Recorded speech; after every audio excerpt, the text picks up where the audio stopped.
Bienvenue à tous dans cette nouvelle vidéo. On va voir ensemble le processus et les étapes que j'ai suivies afin de réaliser environ 4500 greffons à Istanbul, en Turquie. Pour commencer, voici des photos de moi avant. Donc là, de profil, de face, on voit que j'avais bientôt plus de cheveux et ça allait presque jusqu'à la tonsure arrière. On voit qu'il m'en restait un tout petit peu à l'arrière, mais le front était complètement dégarni. Donc ça, c'était fin 2020. Donc là, j'arrive à Istanbul.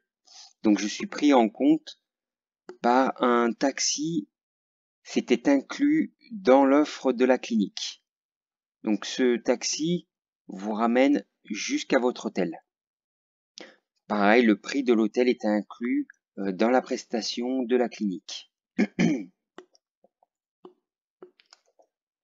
Et me voici après la chirurgie. Donc pour commencer, il vous rase la tête sans aller jusqu'au rasoir. Il vous coupe les cheveux très courts. Et ensuite, pour ma part, il s'agissait d'une technique FUE, donc follicule par follicule, environ 8 heures d'opération. Donc là, c'était 24 heures après l'opération. Et pour reprendre l'avion, on vous enlève simplement le pansement. Pour le retour, c'est vraiment un point particulier à faire attention pour l'avion, qu'il n'y ait rien qui vous frôle la tête ou qui vous tombe dessus. C'est vraiment important jusqu'à l'arrivée chez vous.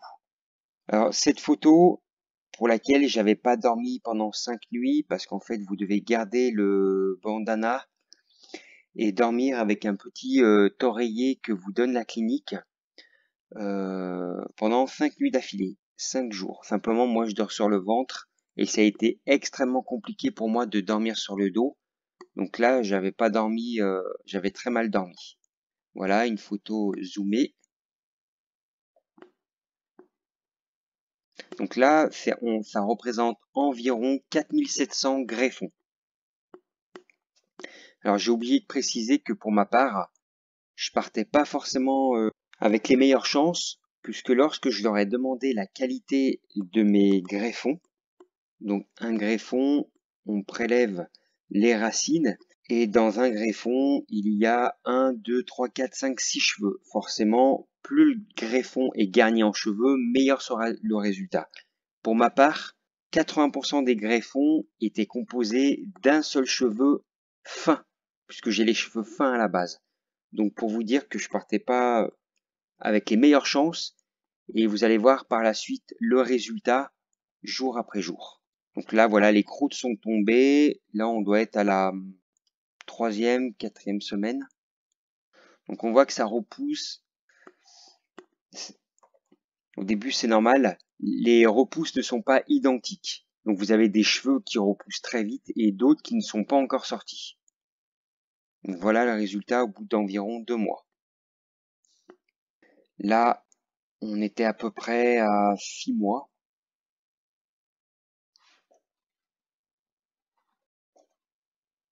Voilà, j'ai fait cette photo régulièrement. Là, on voit qu'on peut commencer à faire des petites coupes de cheveux sympas. Là, j'ai vraiment vu un résultat bluffant au bout du 9 ou 10e mois.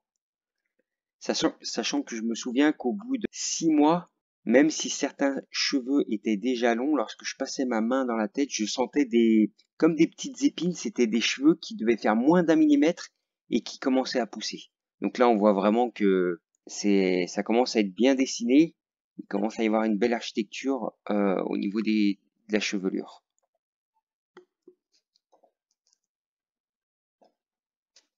Donc là, c'est pas le résultat final. J'ai fait exprès de me prendre en photo sous la lumière, au soleil, pour qu'on voie vraiment ce que ça donne avec une vue de dessus. Là, c'est les cheveux mouillés. Donc là, on avait dépassé la première année. Donc là, on voit que ça commence vraiment déjà à être important au niveau de la densité. Voilà, photo de profil. Alors moi, j'avais les cheveux blancs sur le côté. Et ouais, surtout sur le côté de la tête. C'est pour ça que ici sur cette photo, on voit certains cheveux blancs au niveau de la greffe. Moi personnellement, ça ne me dérange pas. Je préfère avoir des cheveux, même s'ils sont blancs ou gris, que être chauve et avoir des cheveux de couleur. Voilà, et là on rentre vraiment dans une densité assez importante pour des cheveux fins avec des greffons d'un seul cheveu. Vous allez voir que j'aurai même recours à un serre-tête au bout d'un moment tellement il y aura de cheveux et qu'ils seront longs parce que pour ma part j'ai toujours rêvé d'avoir des cheveux longs et ça va être le cas.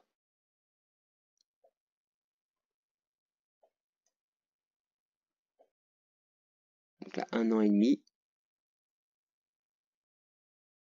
voilà on voit que là je peux vraiment commencer à faire des belles coupes de cheveux. Des coupes de cheveux dont j'ai toujours rêvé. On voit que le résultat avec les cheveux mouillés, il est vraiment bluffant. Voilà. Et là, cheveux longs, sur le dessus en tout cas, obligé d'avoir recours à un serre-tête, sinon j'ai les cheveux devant les yeux.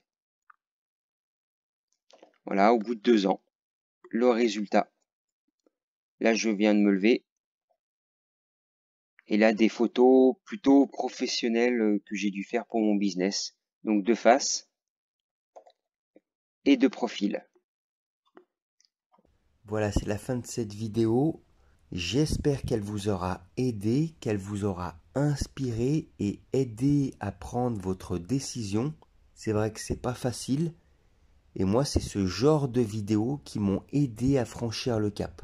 Voilà pourquoi j'ai souhaité le faire également. Si vous avez des questions, n'hésitez pas à les mettre dans la zone des commentaires et j'y répondrai avec grand plaisir. Je vous dis à bientôt.